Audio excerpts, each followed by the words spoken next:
Hey yo, fellas, we made men, we made men. Try to believe that within. I just wanna be a good man. Okay, I know you are, but tell me you a good man. Tell me you're a good man. So many men are being crushed.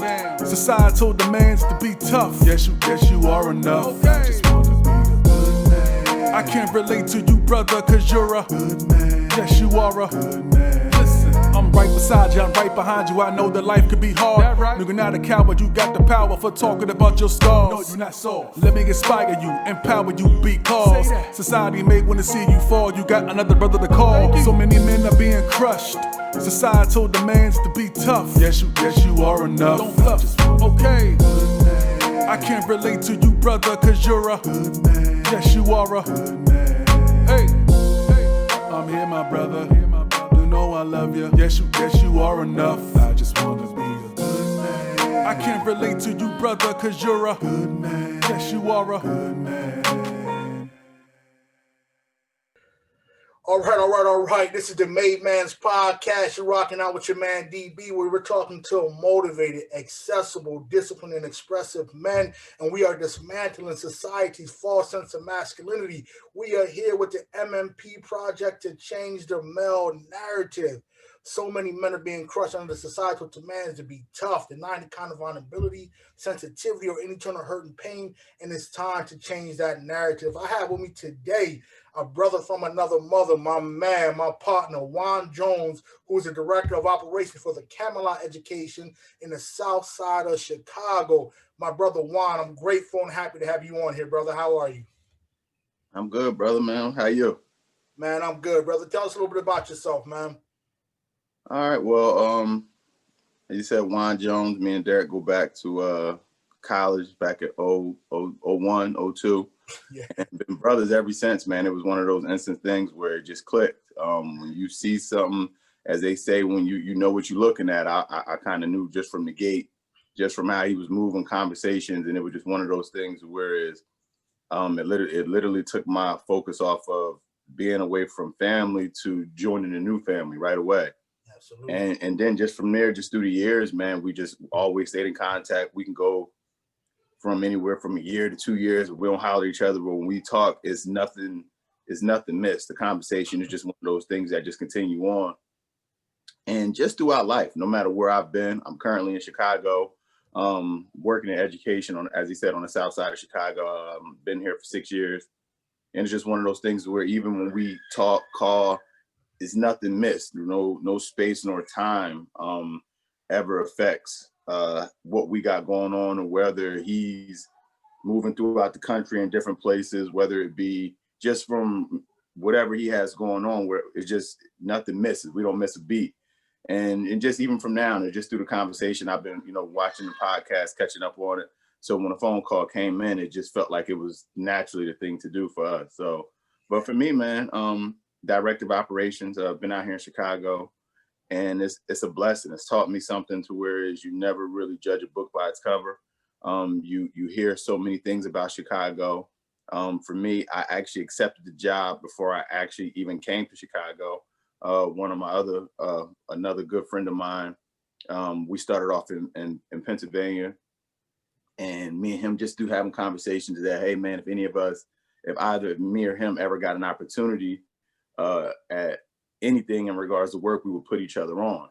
And it was one of those things where he got put on first. He made the phone call, and I was like, done deal. I spoke to the wife about it, and she was like, let's do it. And that was kind of, for me, the motivation. I felt like all of the stars aligned for it to happen. And it was the natural progression for us to do it. And I look up, and we've been here 6 years. So a lot of more ups and downs, a lot of blessings have come through this.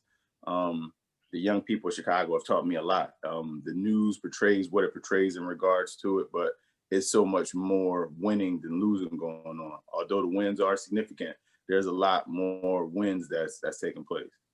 Hey, man, that's great, man. I love that perspective, man. You're right, brother. When we hear Chicago, man, we hear about so much death, the crime. We hear about the South Side. And I know I called you a couple of times, and, yo, bro, you good? Everything all right? You said, yo, D, it's not what they portray it to be. It's not what we always see in the media, man. So I'm glad you're able to be on here. We're going to shed some light into that. We're going to dig a little deeper into what's actually going on the ground level versus what we're seeing in the news and everything, and just your progression from where you were to where you are now, man. So first thing I want to talk to you about, man, and for me, like we had these conversations, man. So I know where you're coming from and the stock and what you bring to the table. But as a boy, who and what was your example of a man? My father and my uncle. It was just one of those things for me.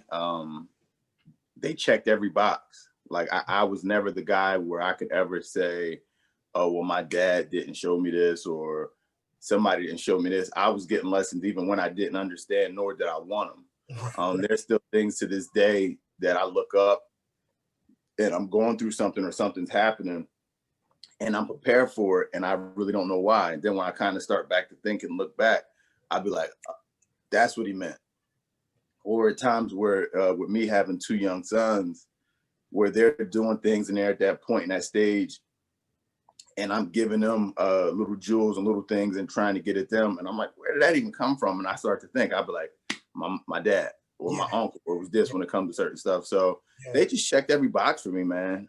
Literally through every stage from sports to life to relationships to everything that I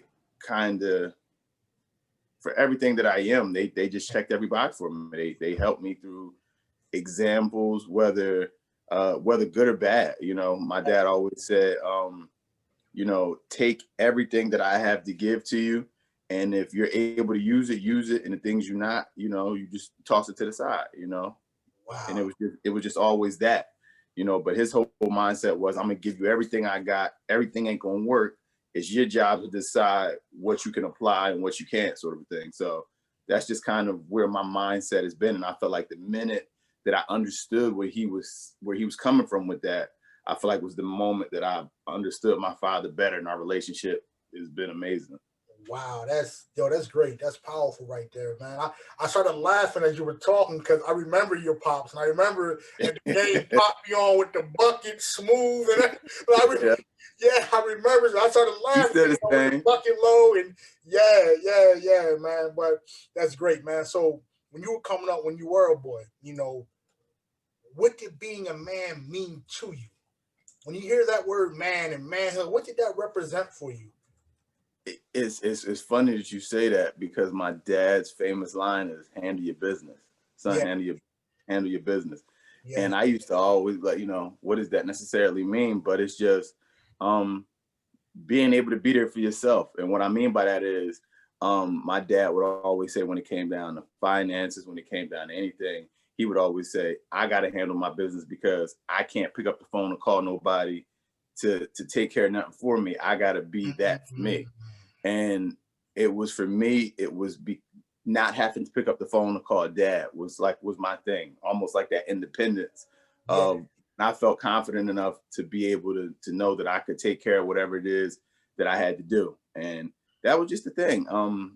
I don't feel as though at this stage now with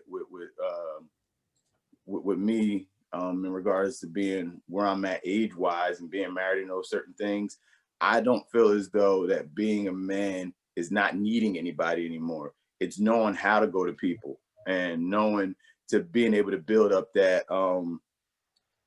that family base of being able to be okay with that. Because I was raised, I'm a prideful person, but I'm at this point and comfortable now where I don't feel ashamed asking somebody for help. I need it. You know what I'm saying? So it's like, I feel as though society always kind of builds up that, as you said, that masculinity part. So whereas, man, you don't need nobody for nothing, and it's this, you ain't gonna get far. I mean, I don't care how much success you have, you can't run a company by yourself. You can't do certain things by yourself. I mean, you can, but how successful is that? And is that even sustainable? You know, and I feel like it's the same thing with life. You know, that's a dark space to be in. I don't need anybody, you know, dark space, you know. And I I'm thankful that I got out of that at an early age. You know, I was kind of running around, and I felt angry when I was younger, and when I was in that space, when I had that mindset of, I don't need nobody, I'm gonna do this, and I got money, and then it's like you get a couple dollars, and then you realize, what does it matter? You know, you got some money, and it's like you ain't got nobody to spend it with, or you ain't got nobody to enjoy it with. I felt like getting money with people felt way better. Yo. You know, and I'm only equating it to money is because when you speak to a lot of people, when you say manhood, a lot of them will equate finances to manhood, you know, because I tell people all the time, there's a lot of great fathers out in the world who don't have the finances, who bring way more to the table than the man who has kids, but he's financially secure. And, you know, he spent his life acquiring those assets, but missed out on everything else. He can't have a honest conversation. It doesn't understand when something is bothering his kids. So I felt like when I look at it and I look at me, I think the minute that I understood that I needed help, I felt like was the moment that I felt as though I made that transition to manhood, as opposed to me ever hitting like a dollar amount or saying that I want to, oh, if I can get $250,000 in my account, I'll be a man, you know, sort of a thing. I don't think that was it. I'm glad that I kind of figured that out, that you can't equate manhood into your success and or into your arrival, you know. Man, that's powerful, brother. I dig that, man, and that really stands out to me because so many times, man, we're taught that, or we are, it's delivered to us that to be a man means you're financially secure. You don't have to ask nobody for nothing. You tough, you can do it on your own, especially inside the Black community. You know what I mean? It's like, yo, you know, being a man and you ain't asking mommy and daddy for anything. You ain't asking for help. You got to man up and tough it up and suck it up and do it on your own. So being at the fact that you said that you realized you arrived at manhood when you was able to ask for help, what are some ways that mindset hindered you when you were younger? That I don't need nobody. I shouldn't ask for help. I should be able to handle it on my own. What are some ways that hindered you? I think just going through things, just in general.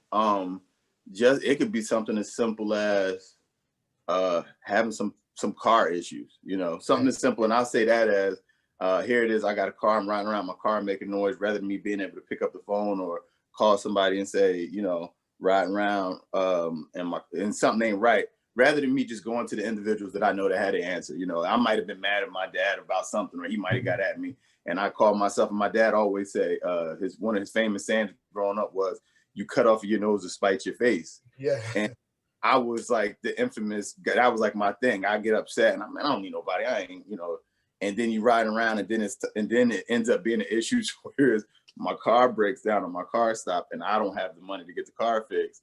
And then my dad gets wind or whatever the case is, may be. And then he's like, come over. And the lesson that I was running from, I end up having to still deal with that lesson, and then end up having to pretty much have that conversation with, well, I got to get my car fixed, Dad. So, you know, and then we get my right. And then you go from there, and then you realize, man, I'm tripping. Had I sat down, took the information that he had to give, had that conversation, and then I would have still ended up with my car fixed, and then we would have had this conversation, and it would have went a lot differently. And it's just as you go through life, as they say, you know, you get tired of bumping your head. You know, sometimes there's nothing wrong with it when there's a time frame for it. You know, it's just like we was having a conversation earlier in regards to like football. There was a time for us to do our thing and right. tackled and doing all that stuff. Now it's at this point in time. Now, if you getting tackled at this point in life, something's wrong. And I feel like it's the same thing. You know, bumping your head don't feel the same as it did, you know, when we were younger. It just don't feel the same. It doesn't have the same effects. It's a lot harder.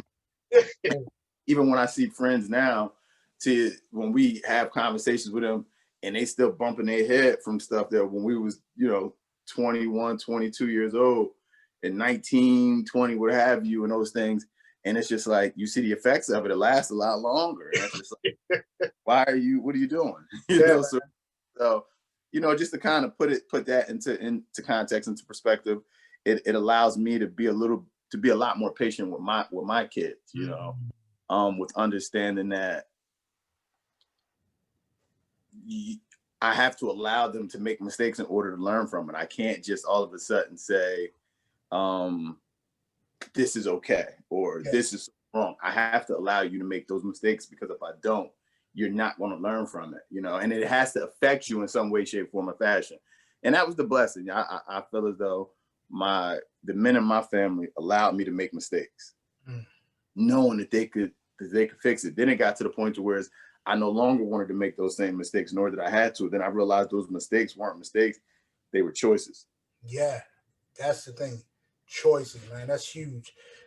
When you were, and this is a tough topic for many men, but for you, when it came to your emotions coming up and even where you are now, what was harder for you, or did you struggle with either? Was it identifying what you feel, processing through what you feel, or communicating what you feel? What was more challenging for you?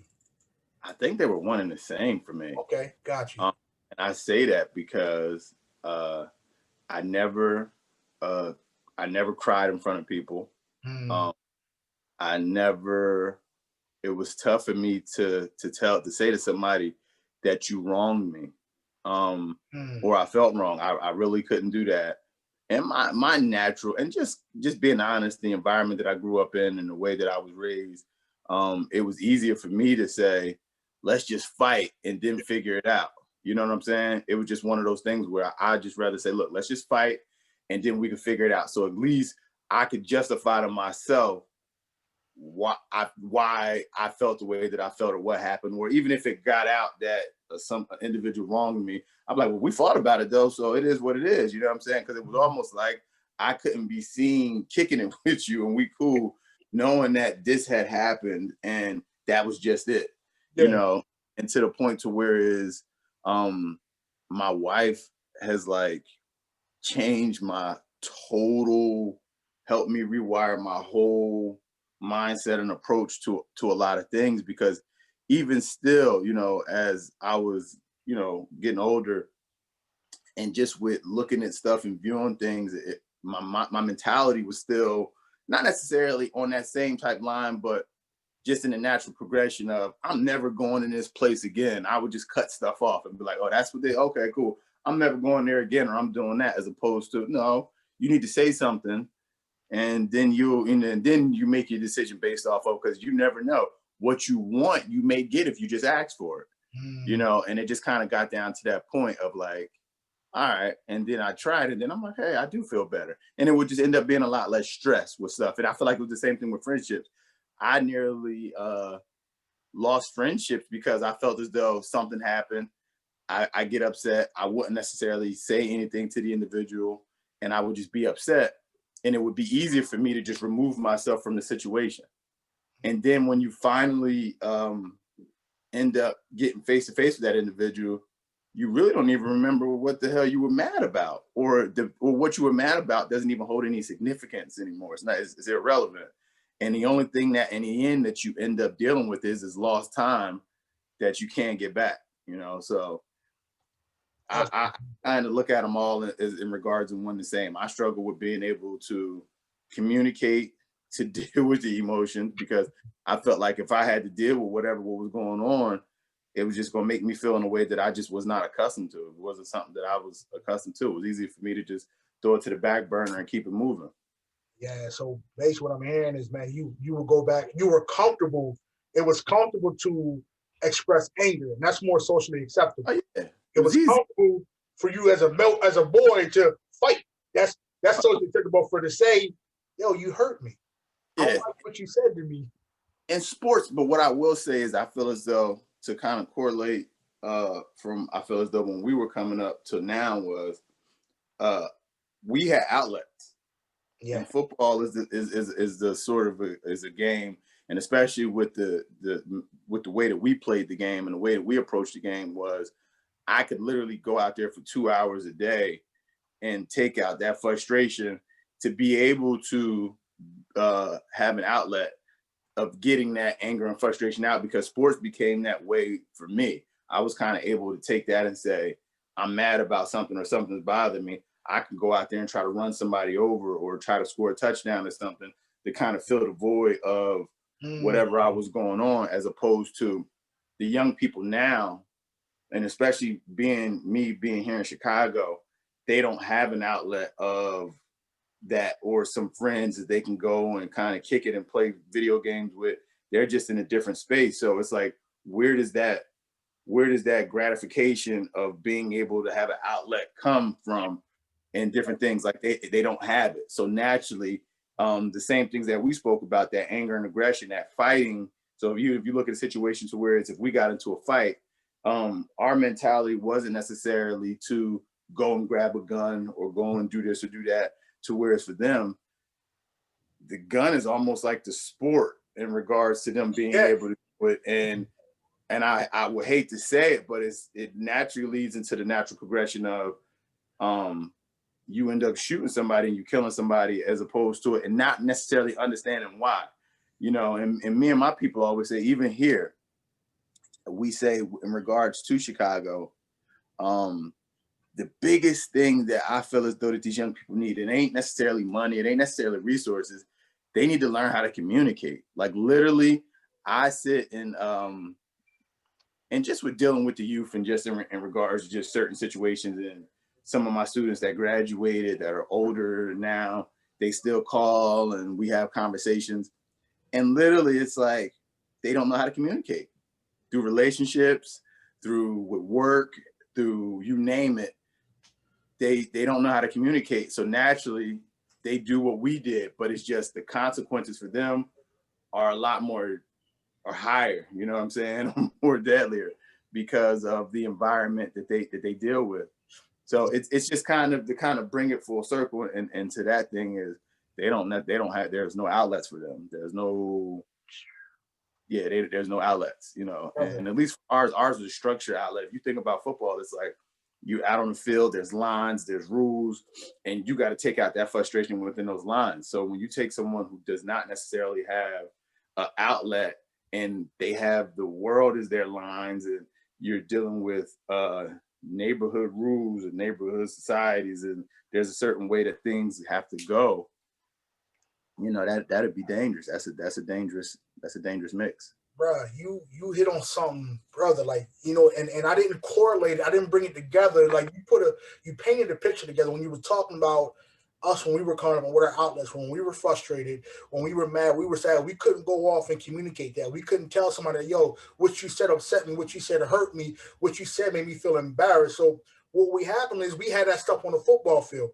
and we played with so much aggression and rage, and we was trying to crack everything that was moving, and that was an outlet for that was for a way for us to escape the things that we were feeling. For me, a way for me to escape my childhood, to escape the trauma I've been through. So now what you're saying is, these kids are not really having that. They're not out there on the football fields. They're out there in the streets where they have neighborhood norms that they have to follow. It's not no structure, and for them, smacking somebody, cracking somebody, tapping somebody, throwing a touchdown pass is pulling the trigger. And really what they're trying to do at that time is, it's all coming down to escaping emotions. It all comes down to not being to deal with emotions. So the way I'm going to deal with this anger, or escape from feeling angry, is to kill this person. That's going to make me feel better. Regardless, football was a coping skill for us. And right now what I'm hearing is that these young people, their coping skill is, I had to take this person out. That's the only way that I'm going to feel better. And they realize that people actually see them. So it was almost like, when you look at, and it was a term that I learned some years back, was it was like the looking glass self. It was like, you see me, it goes, you see me as, therefore I am, something along those lines. And I feel like it was the same thing for us with football. It was like, if somebody always telling you, yo, you a beast, man, yo, you a problem, they can't guard you, naturally you wanted to go out and live up to that name. It was, yo, you gonna go out, you gonna run for a $150 today, 3 touchdowns, you gonna do this. So naturally, that's the way that you felt as though that you were supposed to be. Anything other than that, you felt like you let everybody down, you know. And I feel like it's the same thing when it comes to young people, man, especially young people of color, and especially young males. When a neighborhood is telling you, yo, you a killer, you the shooter, yo, you ain't let nobody come out here and do that. Naturally, you feel as though you got to live up to that. So anytime that somebody wrongs you, or you feel as though somebody disrespected you, or somebody did something against that imaginary thing that you're upholding, you feel as though you got to react to it. You know, not necessarily viewing or looking at any of the consequences, because to you, the people that you're trying to uphold this to, that you feel as though it's family, are hurt people too. Yeah. You know, Yeah. they're hurt people too. And maybe their trauma was not necessarily, or their issue was not having somebody to give them an opportunity. So naturally they feel as though they need to make sure that you don't get yours. You know, so it's a lot to it, man. We can go on to that forever. It's a lot to it. When it comes to you where you're at now with your emotions, how and one thing I want to say about you spoke about your lovely wife, and you know, one thing I admired about you, brother, is when I first met you back in 2001, young kid, you said you've been with your lady for like since middle school. Yeah. And I remember we would be out. Now we're in college, and we go to the clubs. We out chasing women. We do, brother. You was always, nah, I'm good. And women come up to you like, oh, I like your muscles. I like it. Nah, I'm good. Like, chill. Like, and it's one of them things I never understood how you can do that. How you was like, I found my queen. This is what I want. And one thing about you that I admire, brother, is that you've been faithful. You've been there. You've been down for this one woman for forever since I met you, bro. And that's a powerful thing, because for someone like me, I struggle in that area. I struggle with not having enough, never being satisfied, always wanting, you know what I'm saying, making bad choices and things like that, regardless of what relationships I am. That's why I'm going through a divorce now. So it was one of them things, man, like I admire that about you, that you knew what you wanted and you were disciplined enough to stay focused and make that work. So being that she was such a great person in your life and really helped you to, you know, deal with these emotions, how do you deal with your emotions now? How do you communicate what what you're feeling now when it comes to your wife, when it comes to your children? Just remembering what I didn't like as a kid coming up when it came to certain things. And just wanting to do things differently, more so than I want to be stubborn. Because naturally, you know me, I'm naturally a stubborn individual. I feel like I've gotten better as I've gotten a little bit older. Definitely credit to my wife and to my kids, because I feel as though it's not fair to cheat them out of something because of my issues. And I try to think about stuff. I feel as though I still at times will make the wrong decision, but I feel like I'm able to, I notice it quicker. It doesn't take me as long to realize, even when you're right, I handled it wrong, or my approach is different. And I get more so upset with myself over my mental thoughts than actually what I say at times. It's just like the fact that I've allowed the kind of certain thoughts to even kind of creep into my mind, as opposed to me knowing better, you know. So for me, it's just one of those things of just wanting better, man. I want my sons to be way better, not necessarily versions of me, just the best versions of themselves, with me being able to give them those opportunities, as opposed to, because they're not growing up in the environment that I grew up in, and they don't have to necessarily prove it. I felt like our way we grew up, you just had to handle business. It was just, even if you listen to most people, think about most people's nicknames. You received your nickname based off of something that you done, or something that you were known for. You know what I'm saying? And it was just like, that's just the thing. So if you really think about it, it was just like, it was just that, you know, it's like your nickname was a correlation to something that you stood for, something that you did. So for me, it's, we laugh, and I look at my kids at times, and I had to catch myself. And my wife always reminds me, I'm like, man, why my son, or why he ain't doing this and that? She'd be like, yo, they didn't come up like us, or they didn't come up the way that you did, and the things you had to do. You know, I was the youngest of pretty much 4. You know, I had an older brother, but I got 2 cousins that are brothers. So I was always the youngest, trying to survive with them, whether it be in sports, video games, you name it. I got to see everything firsthand, and you had to survive. If you got a chance to get on a court and get a shot, you better make it. As opposed to, I put my son in that same situation, if he missed a shot, it's just like, oh, I'll try to make the next one. As opposed to like, no, you don't understand. You just missed your opportunity. and it meant that much. But for them, it's like, nah, I'm cool. It's all right. I ain't worried about it. Yeah. It's just a different, you know, it's just a different thing. And I have to understand that you can take there's different paths to get to the destination. You don't necessarily have to take the same path that I took. So with understanding that, you become okay with it. Absolutely. What is one piece of advice you will give to men of any age regarding masculinity and manhood? That you have to set your own standard for what that means. Cool. And I say that because it's the same thing with success. For so many years, America has set the success that you had to have you had to be married. What was it? 2.5 kids, a dog, and a white picket fence. You know, and that wasn't necessarily sustainable for a lot of Black American and just for people in general, based off of redlining, where they wasn't allowing certain people to live in certain areas, and different things where they weren't allowing you to get housing loans, and just a lot of different stuff. So it's like, here it is, you're trying to trace a dream that's not attainable. And I feel like it's the same thing when it comes to this masculinity thing. You can't allow what somebody else went through to dictate what you're trying to be.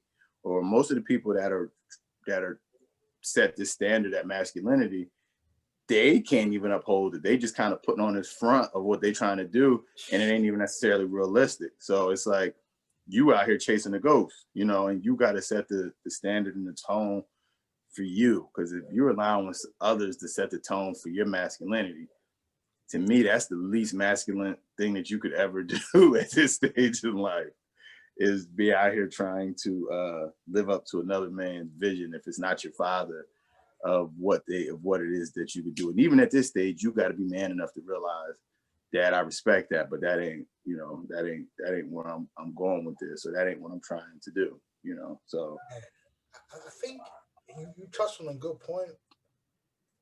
There's not a one size fit all when it comes to manhood and masculinity. There's certain traits that I'm not going to say men. There's certain traits that males display. There's certain characteristics that males display, certain values. But what I may value as a man may not be the same thing you value as a man. And what makes me a man might not be the same thing that makes you a man. And not to mention, and just to put it out there, as I've gotten older, I've come to realize that your masculinity has nothing to do with your sexuality. Woo!